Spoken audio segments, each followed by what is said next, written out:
Hello, and welcome to the Resource Nexus podcast. Let's dive in.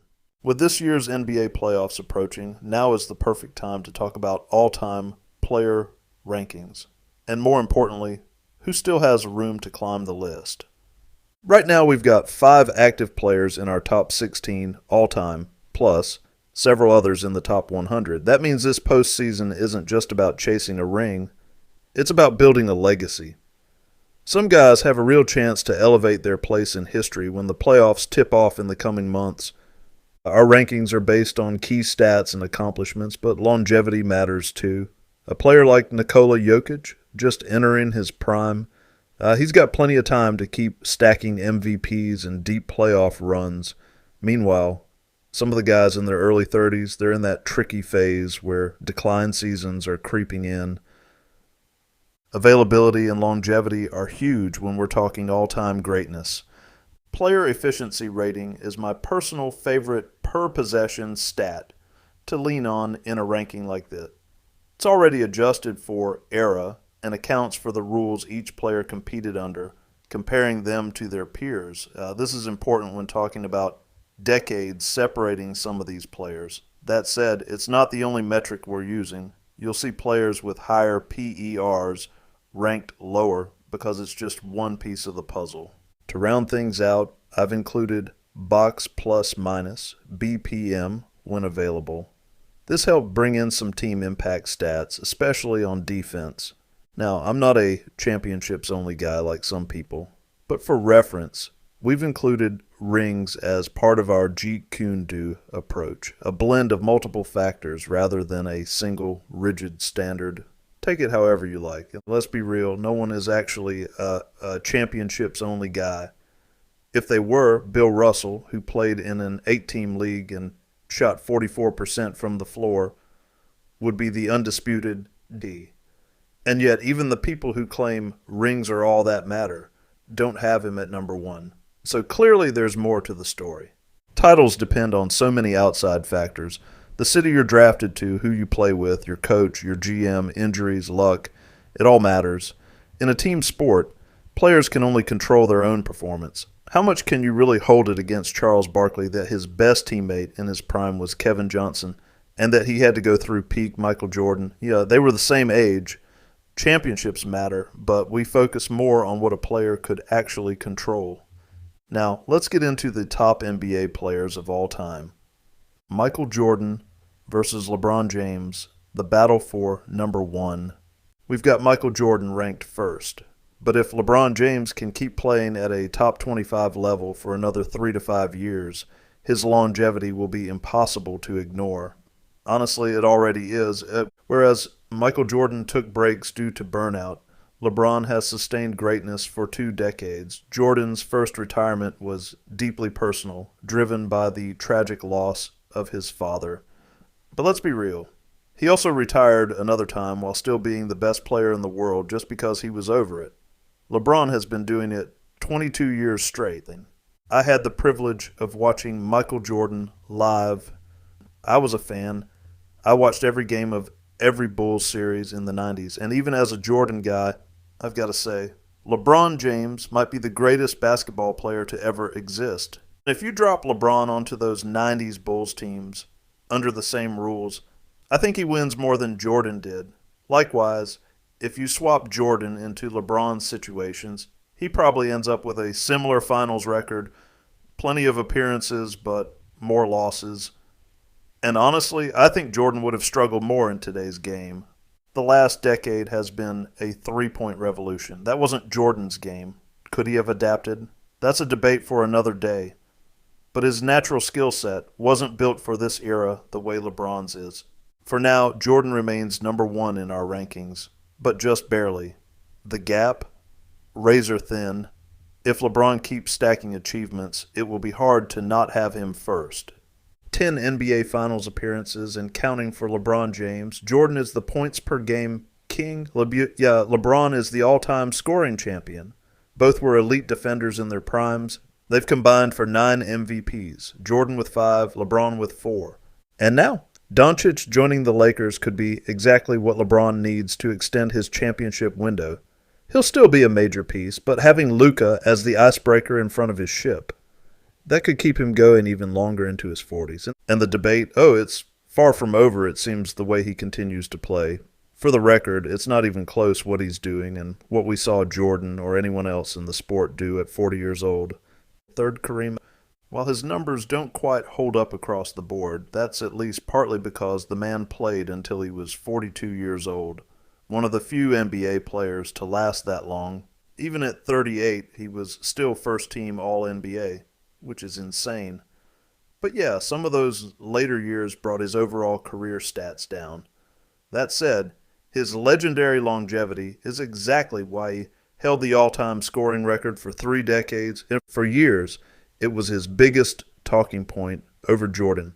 Now that LeBron has taken the all-time scoring title and could very well play past 42 while maintaining a higher level from 38 to 42, the debate has shifted.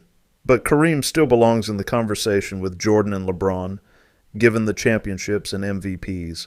His partnership with Magic Johnson was arguably the greatest duo ever, even if he was a little past his prime. Tverdy Magic Johnson, a 6-foot 9-point guard, sounds ridiculous even today. Imagine how outrageous it seemed in 1980. Not only did Magic run the position at his incredible size, but he played it better than anyone else ever has, and he did it with style. Magic proved that you could be dominant while having fun. His charisma and marketability made him a superstar in ways the league had never seen. In fact, the NBA owes Magic and Larry Bird's rivalry for pulling it out of the dark ages and putting it on the path to global superstardom, a path Jordan would later take to even greater heights. Magic's place in history is undeniable. Unfortunately, his career was cut short by HIV. When he returned 5 years later, he was still really good. Do I think his illness cost him any championships? Probably not. Jordan's Bulls were on another level. But Magic would have had several more elite seasons and deep playoff runs. Fifth, Wilt Chamberlain. With Wilt, you have to adjust for pace and minutes per game. The man was putting up 50 points and 25 rebounds per game, which sounds completely absurd, but the sheer number of rebounds available back then makes those stats a little misleading. Still, let's be real. He was putting up numbers the game had never seen before, and probably never will again. No matter the era, Wilt had the physical gifts to dominate. 6. Shaquille O'Neal. Shaq is probably the most physically dominant player in NBA history. From the moment he stepped on the court, his combination of size, strength, and athleticism was awe-inspiring. People forget, Shaq actually had underrated ball skills. He wasn't just a hulking giant. He could pass, and his footwork was way better than he got credit for. Shaq's legacy is cemented, no doubt, but he left some rings on the table. He was notorious for coming into camp out of shape. Even admitted once that he got injured on Lakers time, so he was going to get surgery on company time, not during his off season. Stuff like that contributed to the fallout with Kobe. He's kind of like that genius college kid who partied too much but still got a respectable GPA. Could have been summa cum laude, but hey, he had a good time. And it worked out. Shaq turned himself into a global personality, making hundreds of millions beyond basketball.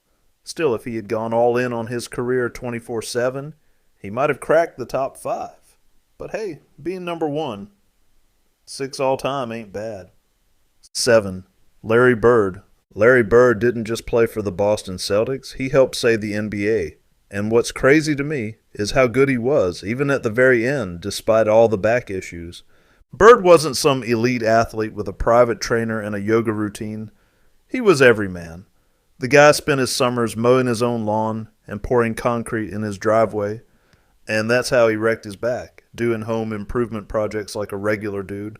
It makes you wonder. If he never got hurt, how much longer could he have played? Even at 35, barely able to move, he was putting up 20 points, 10 rebounds, and 7 assists per game, and the only way he could even stay in shape was lying flat on the floor during games.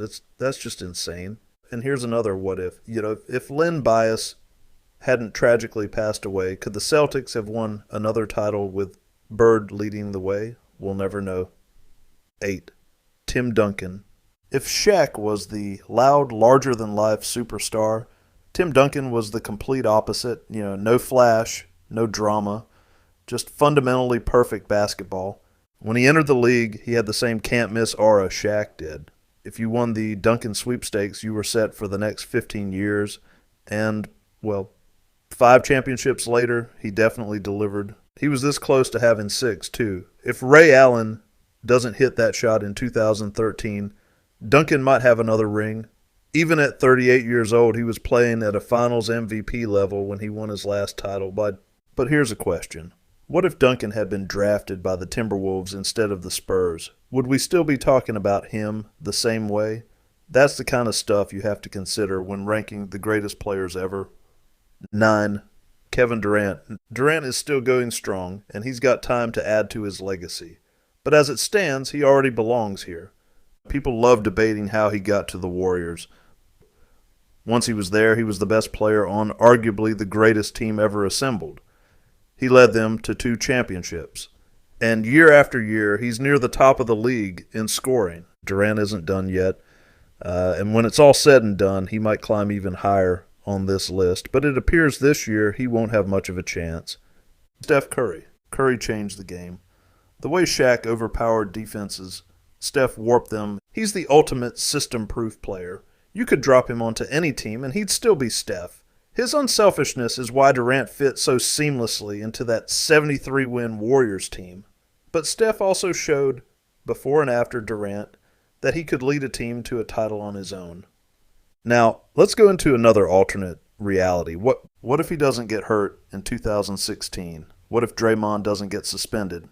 The Warriors might have won that year, and Durant might never have joined them. There's a universe out there where Curry has 4 rings without KD. Oh, and let's not forget, he's the only unanimous MVP in NBA history, still averaging 25 points and showing no signs of being done. When we look back, we might have to ask, was he underrated even now? 11th, Nikola Jokić.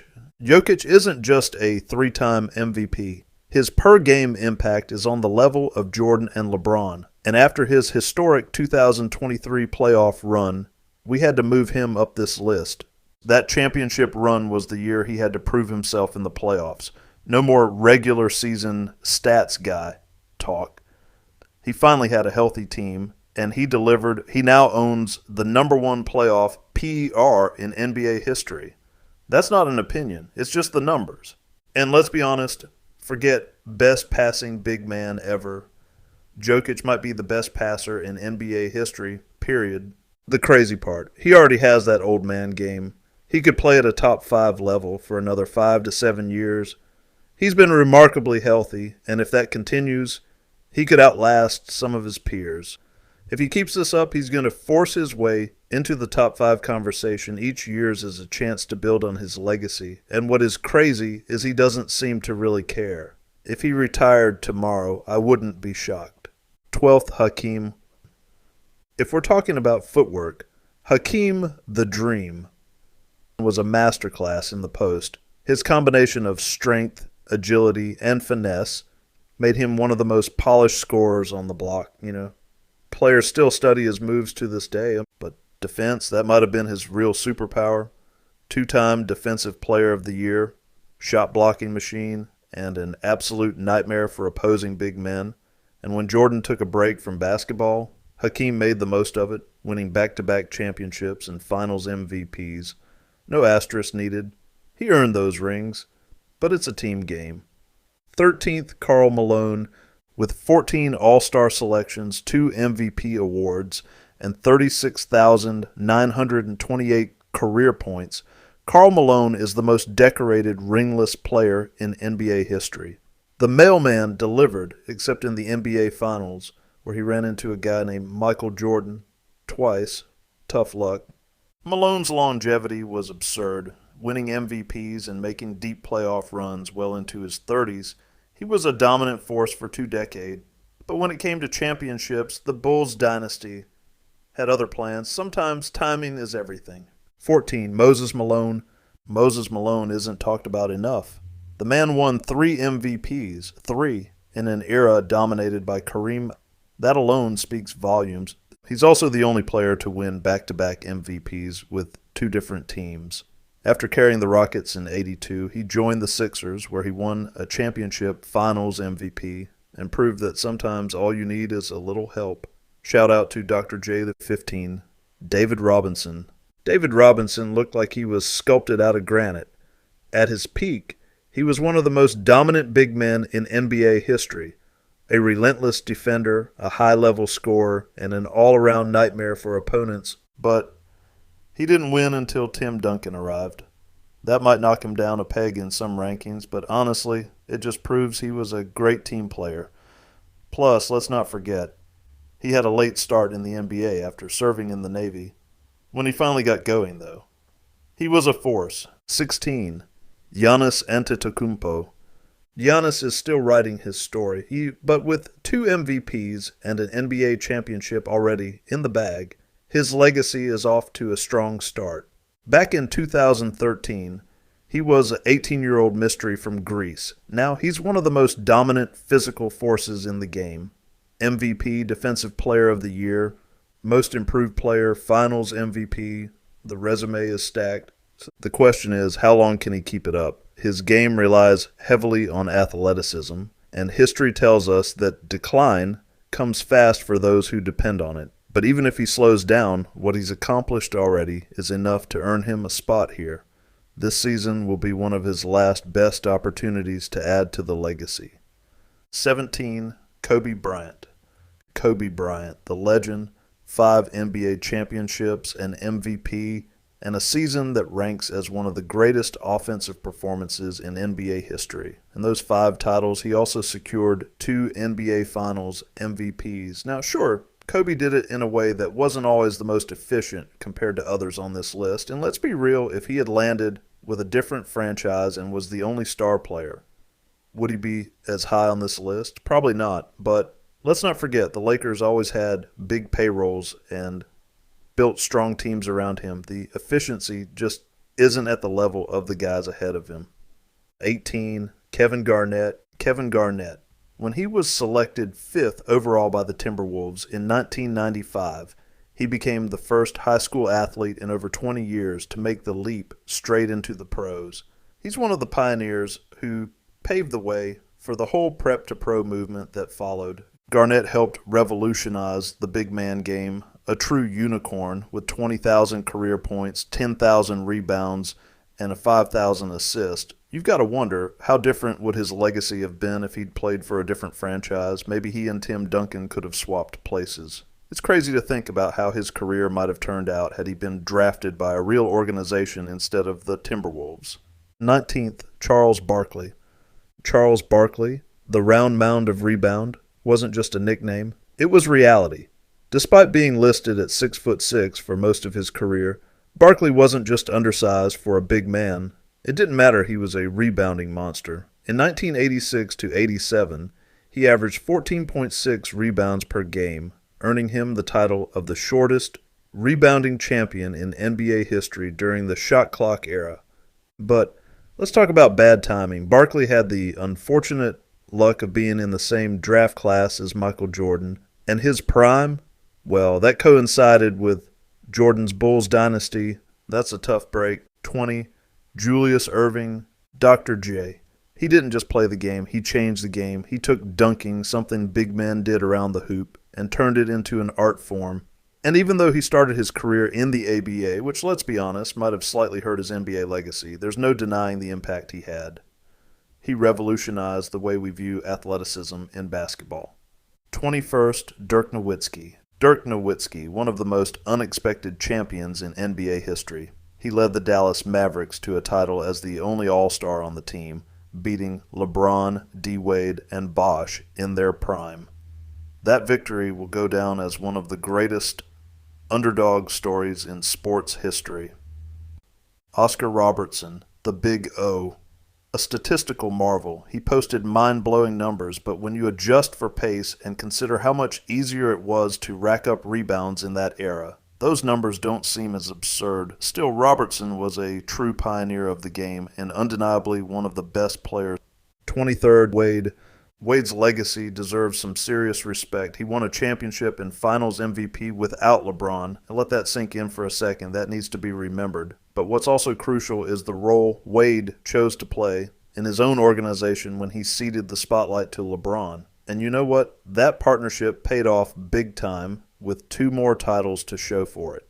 24, John Stockton. Now, Stockton, a lot of people will argue about this one. He's been called too high on the list, but hear me out. His career was essentially blocked by some of those Jordan-era Bulls teams trying to win, but that's what makes him great. Incredible longevity. I mean, Stockton was pretty much the same player at 40 as he was in his prime.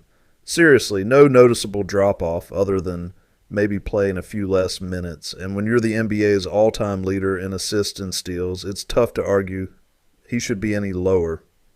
25th, Chris Paul. Now, Chris Paul, he's one of the shortest legends. He became the first player in NBA history to hit 20,000 career points and 10,000 career assists. And he's still going strong in his 20th season. But wait, there's more. He's also 3rd all-time in steals. Talk about longevity. Chris has been a staple for so long that it's hard not to give him his due. Unfortunately, barring a buyout, it doesn't appear that he will have another playoffs this year to add to the legacy. Now that we have completed the top 25, let's talk about the players from 26 to 120 we have ranked that are active and can make moves. Kawhi Leonard, 26th. Kawhi's ranking is solid, but his postseason success is key. If he can carry the Clippers to a deep playoff run and continue playing at his elite level, especially in clutch moments, he could rise a little more. He's already a 2-time champion and finals MVP, so another title or finals MVP worthy performance could cement his legacy. As always, health is key. Anthony Davis, 29th. Davis has been dominant defensively and is one of the most impactful players on both ends of the floor. If he can stay healthy and lead the Mavs to a finals, his stock will undoubtedly climb, especially with his ability to dominate the paint and control the game on both ends. Unfortunately, that dream ended this season when Kyrie went down with an ACL, likely being shut down now. James Harden, 30th. Harden's legacy is complicated, but a strong postseason would help his standing. While his regular season stats are elite, I mean really elite, his playoff performances have often been underwhelming. A deep playoff run with a finals appearance or MVP caliber play could improve his ranking, especially with his skill set and leadership. His time for being able to do it probably has passed, however. 39th. Damian Lillard is widely regarded as one of the best clutch performers in NBA history, known for his ability to hit game-winning shots in high-pressure moments. While he has consistently delivered stellar performances on the court, deep runs haven't been there. This will be his last best opportunity with Giannis. It's the pairing that needs each other the most, perhaps. Luka Doncic, 40th. Luka Doncic has been a force in the NBA since the moment he stepped on the court. His ability to control the game, both as a scorer and a playmaker, is simply unmatched. His talent, undeniable. And while he hasn't yet reached the pinnacle in terms of championships, his postseason performances prove he can carry a team deep into the playoffs, the finals even. Now, we've already broken down the trade in other episodes, so we won't rehash that here. But let's get real. Luka is already a top 20 all-time talent in my book. At just 26, he's put together 5 of the greatest individual seasons we've ever seen. If history is any indication, he's only going to keep adding to those totals, climbing higher and higher on the all-time list. He could retire today and still be a top 40 player easily just on what he already has accomplished. And now, his first season with the Lakers represents a massive opportunity. Kyrie Irving, 57th. Kyrie has always had the talent, but health is the key here. Another championship run in Dallas, where he is the primary ball handler, could elevate him into the conversation with some of the all-time greats in the top 40. Unfortunately, he tore his ACL yesterday. Very unfortunate for a player his size and age. Jimmy Butler, 61st. Jimmy Butler's postseason success is already well established. No, playoff Jimmy isn't just a nickname, it's a reputation. Time and time again, he's carried the heat on deep playoff runs, often as the underdog, and that only elevates his legacy. Now, if he delivers a finals-worthy performance, we're talking about a serious boost to his all-time ranking, top 60, maybe even knocking on the door of the top 50. His leadership, his clutch gene, it all adds up. And with the Warriors, he's got one more good run left in him. This season is his shot to make it happen. Paul George, 87th. Paul George has consistently been one of the top two-way players in the NBA, excelling on both offense and defense. While he has had an impactful career, his playoff performances have limited his all-time ranking. Now it looks like his time is done, and no playoffs this year, and the age is catching up. Rudy Gobert, 93rd. Rudy Gobert has been a dominant force on defense, earning 4 Defensive Player of the Year awards, including last year. He and the defense was the driving force, in my opinion, on that Western Conference Finals team and multiple top regular season teams. His rebounding and rim protection are elite, but his offensive game has often been a limiting factor that makes him a controversial ranking, it seems. Kevin Love, 99th. It's over at this point, but this is the range he is likely to finish watching from the bench or getting spot minutes on a first-round team. Karl Anthony Towns, 106th. Towns has the talent to be one of the NBA's top players, with a rare combination of size, skill, and scoring ability. His main challenge has been defense and team success. A lot is riding on this Knicks run and how much he can hold up at center on defense. 76, Jason Tatum. I forgot this one. Tatum has already been to an NBA Finals twice and won a championship as the leader of a top-tier Celtics team, even if he didn't secure the Finals MVP. That Celtics team was more of a collective, however. If he could secure another title while standing out, it would go a long ways. The good thing here is he's young and will continue to climb this list fast and will be moving up this list most seasons now, entering his prime. I would put the Celtics as a championship favorite, and that likely would push Tatum into the top 55 if he's the driving force and wins the MVP. All right, that's a wrap for today. Thanks for tuning in. Hope you got some good insights. If you enjoyed the episode, be sure to like, subscribe, and share it with anyone who'd find it useful. And don't forget to check out theresourcenexus.com for more in-depth analysis. Until next time, check you later. Cool. Guess we'll see you around. All right, check you later. Bye. Wait, man, why are you always such a dork, man? What are you talking about? Check you later. Check you later.